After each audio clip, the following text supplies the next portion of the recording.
you little... Excuse me. Is this yours?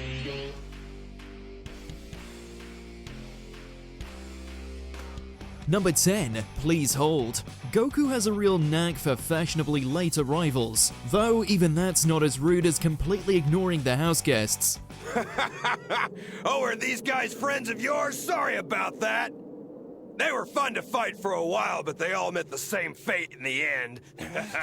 To be fair, they were there to blow up the world, so Goku had a good reason for the silent treatment. Instead of fighting, he put his one-track mind to work, giving Krillin and Gohan some much-needed senzu beans. Weak and not worth my time.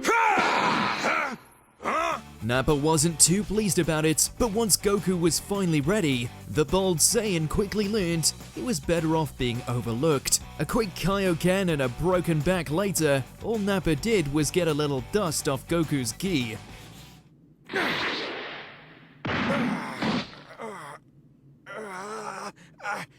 I can't move my legs.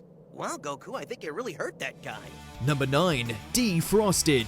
The Saiyan Prince was in a particularly sour mood before he even stepped foot in the ring. The fact his opponent shared a face with his nemesis Frieza further ensured that this was gonna end with some serious Saiyan retribution. I won't let this prideless bastard walk off on some technicality. He will leave because I have knocked him out. But instead of taking the traditional route, Vegeta skipped the power-creeping preamble and decided to KO Frost with a single glorious blow.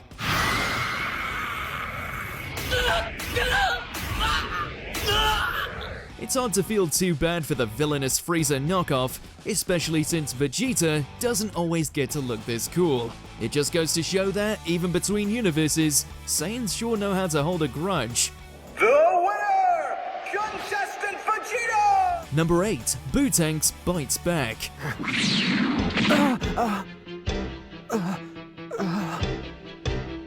Could have been your head. It's a good thing Goku's son didn't have a whole lot of Saiyan pride to begin with, else he may not have been able to come back from this. To be fair, Gohan had pretty good reason to stroll up to his fight with Super Buu a bit overconfident. But after the pink villain absorbed Gotenks and Piccolo, that same cockiness majorly backfired with one of the most one-sided thrashings in all of Dragon Ball. Time to show you why my little brother looks up to me. He doesn't. In fact, he wonders why you let me take him. Buu wrecked Gohan's body and his mind, and did it all with style too. Clearly he wasn't just in it to win. After all, nearly finishing Gohan with his younger brother's techniques is just adding insult to injury. How does it feel to be bound by your baby brother's moves? Gohan, no! Number 7, on top.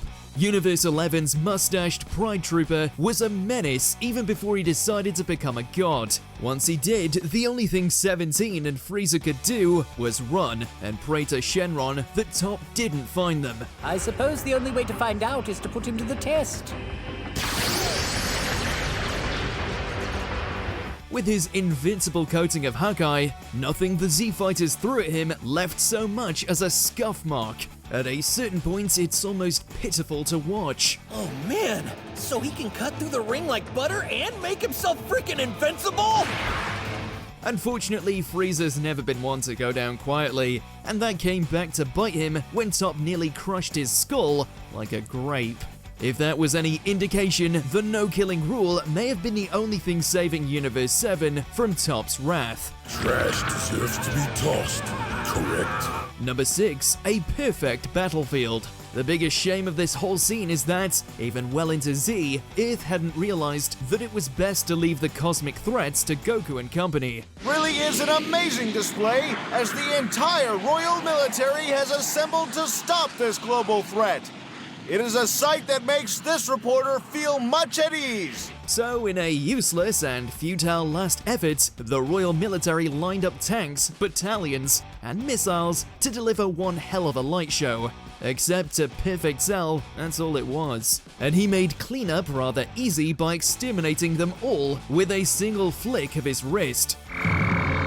Cell, no!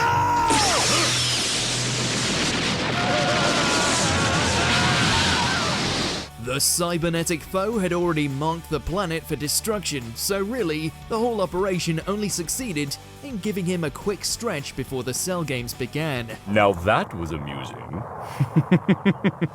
Number 5. Gogeta Roars. On principle alone, the return of Goku and Vegeta's fan-favorite fusion was bound to cause some serious fireworks. Throw in Super Saiyan 4, and it's obvious why Omega Shenron didn't stand a chance. Unfortunately for you, Omega.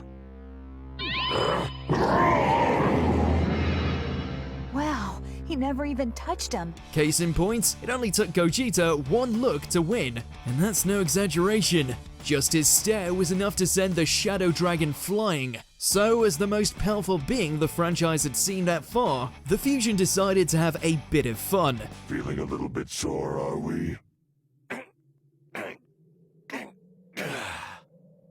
Not really. It's practically a party, complete with confetti and lots of laughing. Though Omega Shenron probably saw it differently, especially after Gogeta repurposed his attacks as a back massage. And I hope this isn't too much to ask, but could you do my backside now? Number 4. Slice and Dice. After cheating death and gaining some new mechanical enhancements, Frieza was probably feeling pretty good about his invasion of Earth. At least until Trunks appeared and showed that Goku wasn't the only one who could go gold. Is it something I said? No, say it! But even at a time where Super Saiyan was the end-all be-all, the transformation isn't even the most iconic part of this scene. Nope, that belongs to Trunks turning one of Dragon Ball's most famous villains into sushi. No exploding planets or dramatic monologues necessary. The lack of fanfare pretty much says it all. Plus, Trunks giving his sword to King Cold, only to kill him too, is pretty much the ultimate mic drop. You should know that a weapon doesn't make the man. Wait, you dirty little Saiyan! Number 3. Candy Crush. The very first time Goku and Vegeta put on the Potara earrings, you could say it inflated both their power level and their egos. Nice shot! That one really got the blood flowing. Can you throw me another? Sorry about this, but the body's rather new. I'm sure you understand. The resulting fusion easily deflected Super Buu's attacks, but couldn't just leave it at that. No, he decided to rub it in with some serious smack talk.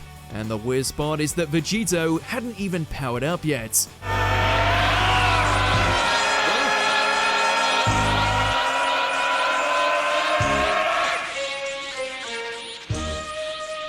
Call me Super Vegito.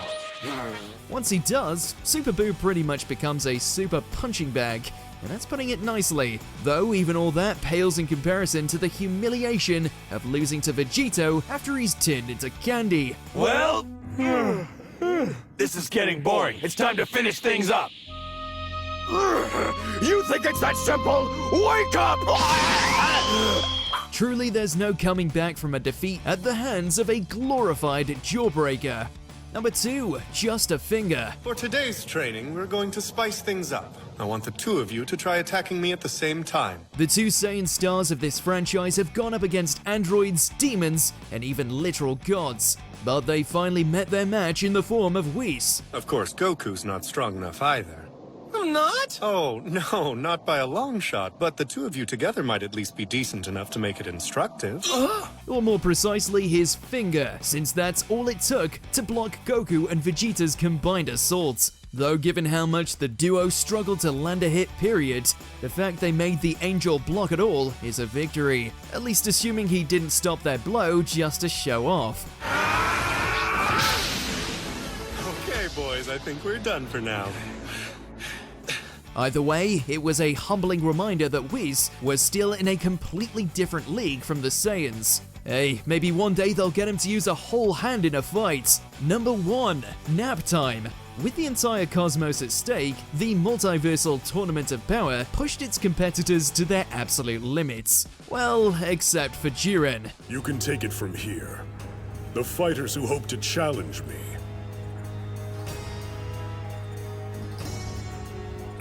have already failed. After he high-fived Ultra Instinct into oblivion, he very loudly claimed that no one else in the entire multiverse was worth his time. So, in the midst of a battle to decide the fate of reality, he sat down and meditated. Talk about a vote of confidence. He's begun meditating, sires. Even though half the allotted time remains, Jiren is evidently certain of his team's victory. In his defense, he was proven right when no one could even pierce his unconscious aura, let alone wake him. If you're not strong enough to pierce the energy barrier he has raised, there's no point in fighting him at all. Apparently for Jiren, the best the multiverse had to offer was a real snooze fest in more ways than one.